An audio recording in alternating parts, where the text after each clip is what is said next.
Good morning, everyone. Good morning. It seems like it's been a long time since I've been here, and part of that is because, as you know, last month we celebrated the life of our friend John Galloway. And now there is a piece of him in each of our hearts as we move forward. As Rende said, the title of my talk is called Renew the Face of the Earth. In Psalms, it says, "Send forth our spirit and renew the face of the earth." What does that mean? This is one of those sermons that when I started, I wasn't sure where I was going. I've been a long time since the start of the earth when God had his 7 days. And we've been placed on this earth. And we've been told we've been placed on the earth with all the tools we need. Everything we need to live this life. Yet, as Rende mentioned, this is a world filled with amazing things. There's lots of violence and suffering and division and polarization. And one of the sermons I did last year was called "Seriously, God?" Just because of all the things around us. But we've been told that the Holy Spirit will guide us through this. The other side of that is the Holy Spirit is a small, quiet voice. So we have to keep on doing the cell phone thing and go, "Can you hear me now?" We're told there's darkness, but we have the light to shine. So what have we brought for our superhero role? Because that seems to be what we're here for. And we look around and we see smog in the cities, chemicals in the water, topsoil flying off, wetlands and rainforests disappearing. You can go on and on and on. When I wrote this list, Rachel had more things to add to it. And I realized I could probably do a couple paragraphs just on these things, and that's not what I'm here for. We're living in a place right now where the impact is absolutely immediate.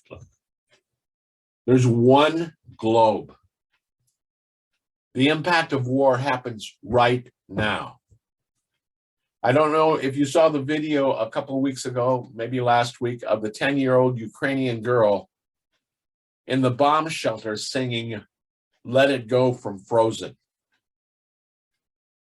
That definitely shows we're all in one place at one time. It means we're more accountable. And our spiritual path has to intersect at the economic life and environmental commitment and all of its responsibilities. I saw a thing that said the other day, there is no planet B. This is it. I read the story of a writer whose son is in elementary school. And this was one of those really, really active elementary schools. So the class was growing salmon to the point that they incubated the salmon eggs, and every week they followed the salmon as they hatched and grew. They measured them until they got far enough along after 3 months in this area where they lived to take the salmon and take them down to the river. And he said, as he and his son walked down to the river with this Dixie cup with their little salmon, knowing that that salmon was going to go off for 4 or 5 years into the ocean and come back to that place that they were putting it in the water to spawn again. He said he was realizing the harmony of it all and how we're tied together as his son poured that little 3-month-old salmon out and said, "Be fruitful, little one, multiply, go out and swim." You kind of wonder if that's what God said when he put us out. Because Spirit's always working with us in renewal. We're always being cleansed and enriched and healing. One of the favorite things in unity that we always hear and we're not always open to hearing was and is, well, there must be a lesson in that for you. No, I don't want to hear that. These are tough times. And these are the times that it is for us to find the harmonics, to learn the lessons of St. Francis of Assisi, who turned his back on all the stuff that didn't fit and got into harmony with the animals and nature. We're moving into another spring. And it's time for things to grow, including us. All of us in the history of our lives have been at some point in a spring when our hearts go, oh, this is wonderful. It's springtime. I'm in love. I'm in love with her. I'm in love with him. I'm in love with baseball. I'm in love with the grass. I'm in love with clouds.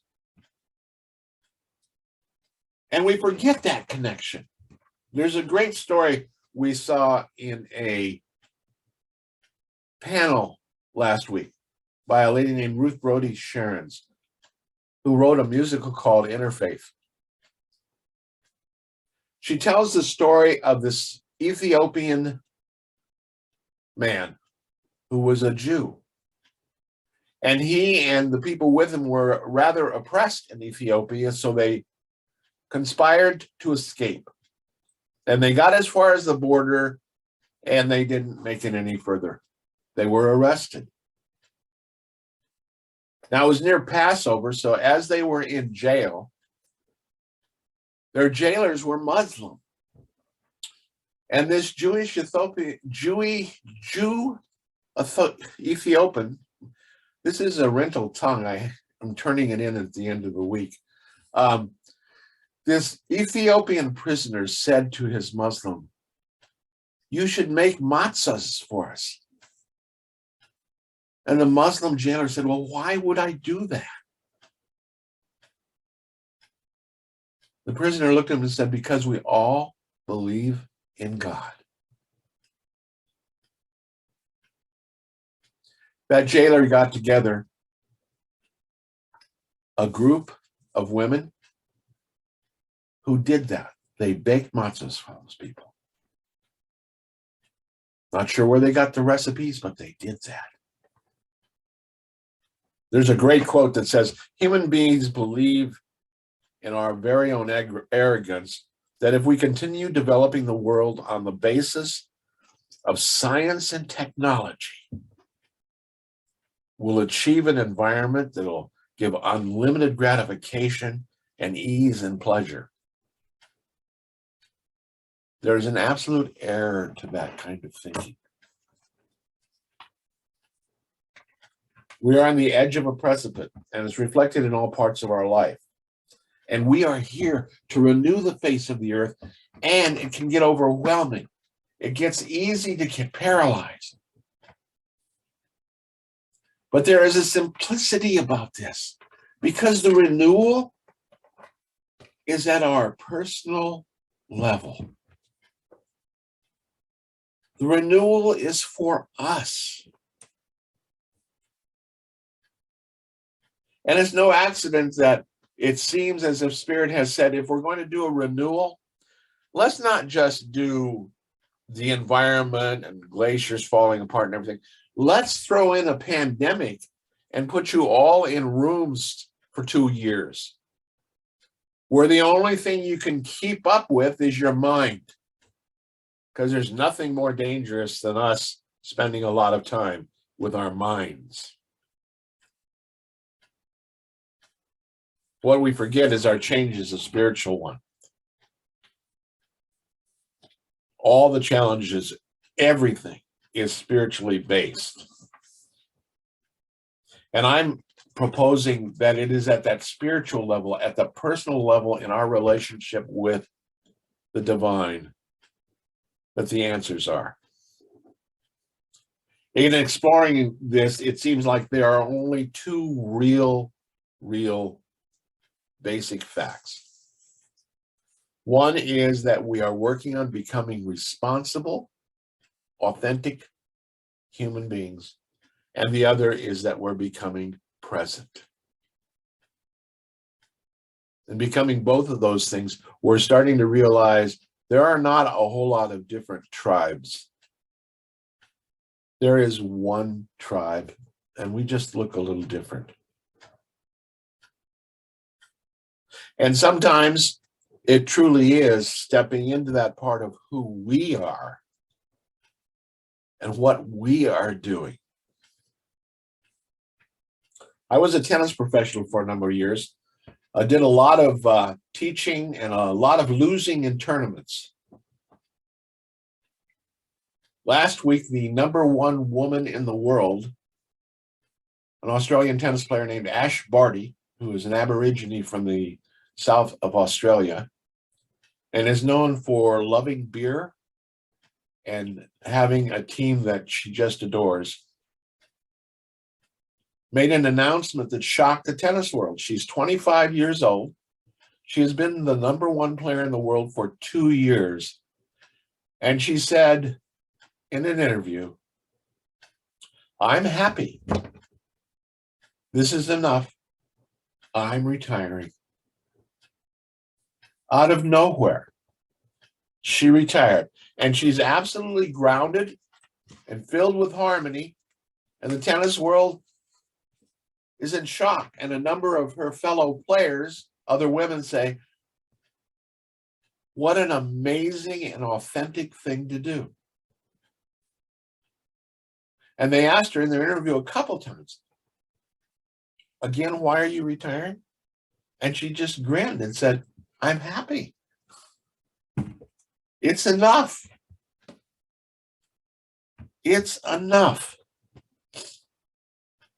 Because we're in a world that we rush from one task to another. And spiritually and unity principle wise, everything that is posed to us is that one of the healthiest things we can do as human beings is to slow down. What you just heard there was a bell, a chime I have on my phone that randomly rings a bell periodically to take me out of whatever I'm doing in the rush and remind me to be present and here. What an interesting time for my bell to ring. Our job is to hold the divine before us always, because all we need to do is be present. And how often do we get caught up? And we're in the midst of this really, really profound thing going on. We may be sitting in the backyard and there is a sunset that is beyond normal. And we'll turn to the person with us and go, this reminds me of the sunset we saw a few years ago. When the sunset is there in front of us. It is being present. In being present, we open ourselves to deeper connections. And all of you know, if you want to see presence, have Lynn introduce you to her granddaughter. Because it is the children that are absolutely present. As I put this together and wondered where I was going, suddenly there came this analogy to me that it was just really deep. I imagined we were all living in this huge city. Everything is moving from breakneck speed from one thing to another, never stopping to take an in-depth look at anything, just moving quickly. We know there's inclusion because it feels right, and that we should all be one, but do we have time to do that? We're flying by at the speed of light. But in the midst of this city, There is a transportation system. And the transportation system is trolley cars. Trolley cars that move 15 or 20 miles an hour with quiet purpose. There's a spirituality around these trolley cars. They are in the world, but they're not of the world. And when we stop and climb aboard, we settle into a more inclusive and all-seeing and quiet view of everything. We start to have conversations on the trolley cars with people who are on them with us. And in the end, I took that analogy to the deepest level, and I believe in the simplest form, because I can use lots of words. All of us have a trolley car that's going to come by over and over again. And it's our job to climb aboard,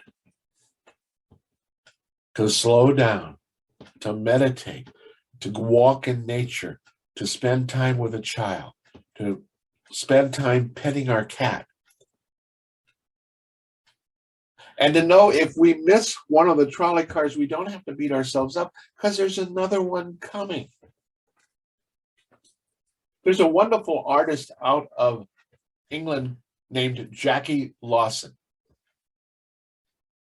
And Jackie Lawson does cards that are based on nature and flowers and animals. All the staff have dogs, and all their dogs are featured in their cards. All the cards are heartfelt. And the reason I bring that up is I use that a lot. And one of the most exciting times for me is when I get a notification from Jackie Lawson that says, your person has picked up their card. And I get all excited. And that's part of my excitement today, is that as we move along, that somewhere in the coming days, there'll be a day that you'll recognize a trolley car and you'll climb aboard. And now is the perfect time because we're in spring. My last 3 days, I've planted my peppers, I'm planting my tomatoes. My hands are dirty. My fingernails need cleaning. It's wonderful. And then I spend each day just like that man and his son, waiting for my salmon to grow. I'm reminded of the Findhorn Foundation, an organic place where the woman who started the garden, it was an area of sand, and she tended to listen to the angels and divas in the area. She grew things in a different way. She actually designed rows of her crops that were designed for the rabbits, designed for the deer. And in the end, they had some of the really, really large different kinds of crops. And it grows there where it really shouldn't. And it's because she listens. Her trolley car came by and she climbed aboard. So we can go through all the words because, you know, a minister puts together things that each of us need to hear. And out of all this, the biggest thing that came up for me is find your trolley.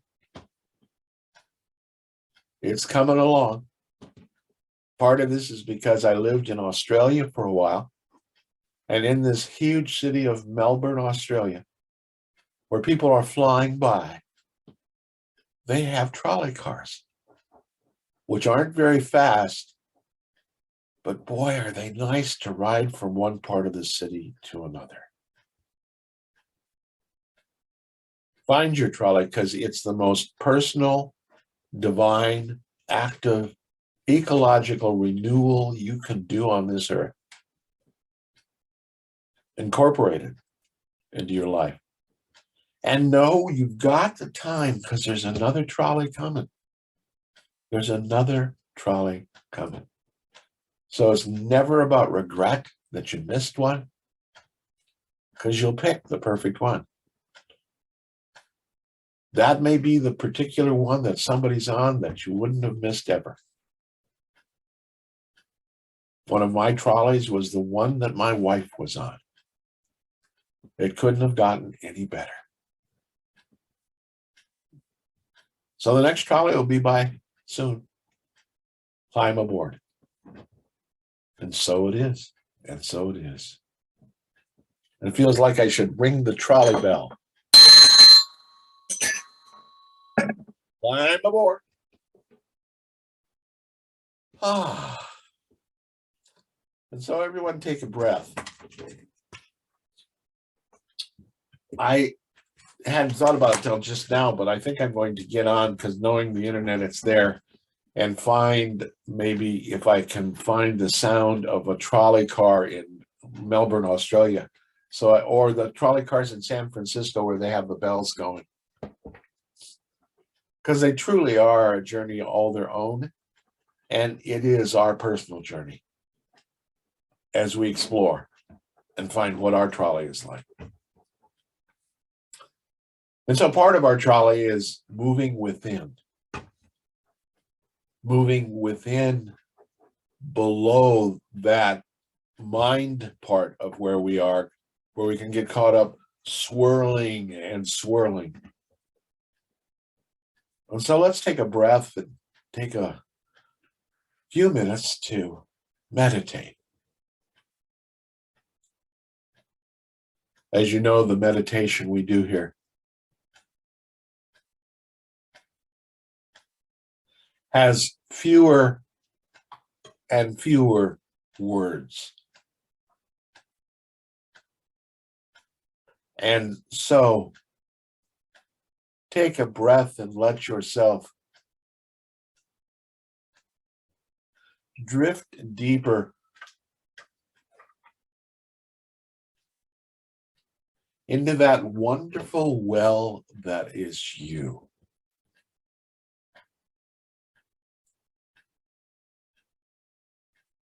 As you inhale, you expand and open.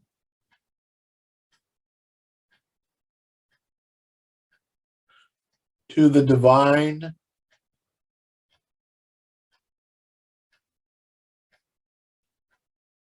And you exhale and release.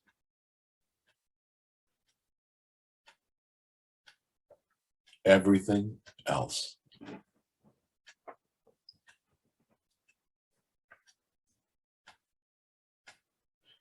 Each breath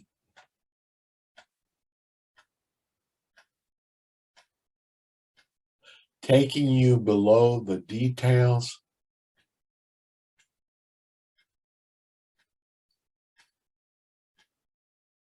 the messages and the meetings,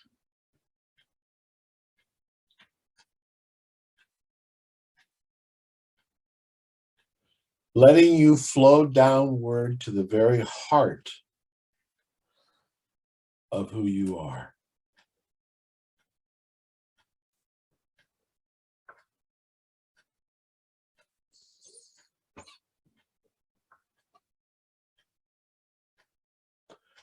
Letting each inner voice quiet.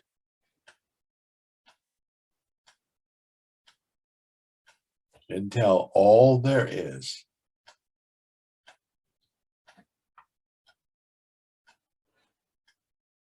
calmness.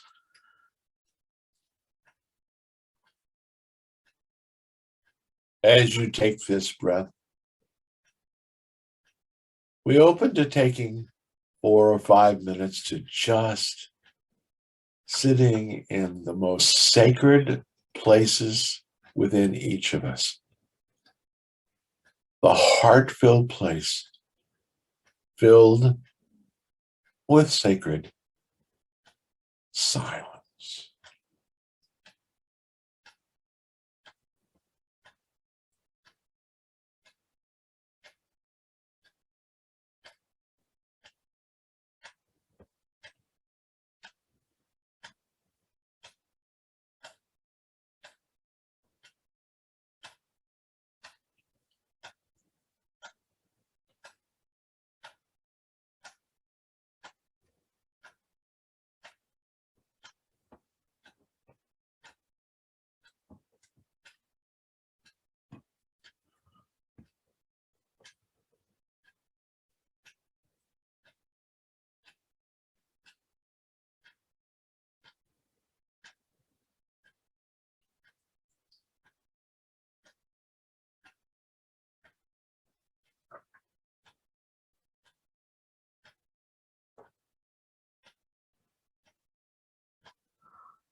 And as we take a deep breath in this heart-filled place of full presence,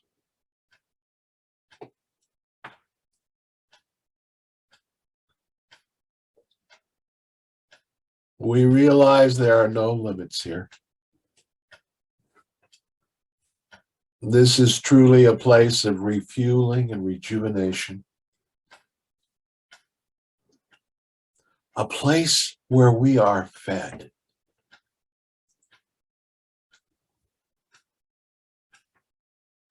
And as we take another breath in,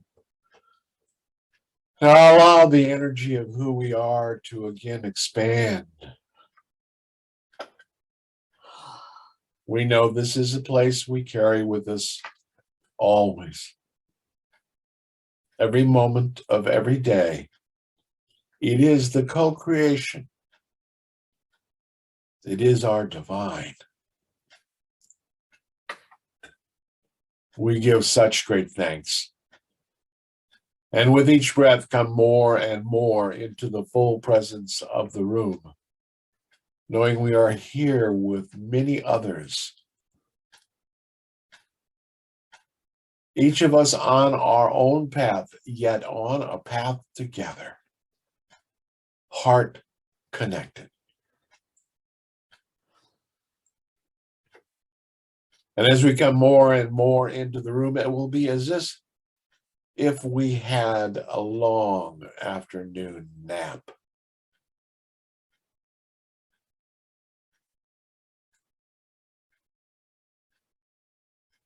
For it's often been said, self-love is the highest form of taking a nap. And when the time is right, to go ahead and open our eyes and see, here we are, Unity Spiritual Center of Napa Valley. Connected in so many ways, from fields of flowers to owls to Golden Gate bridges behind us. We give thanks this day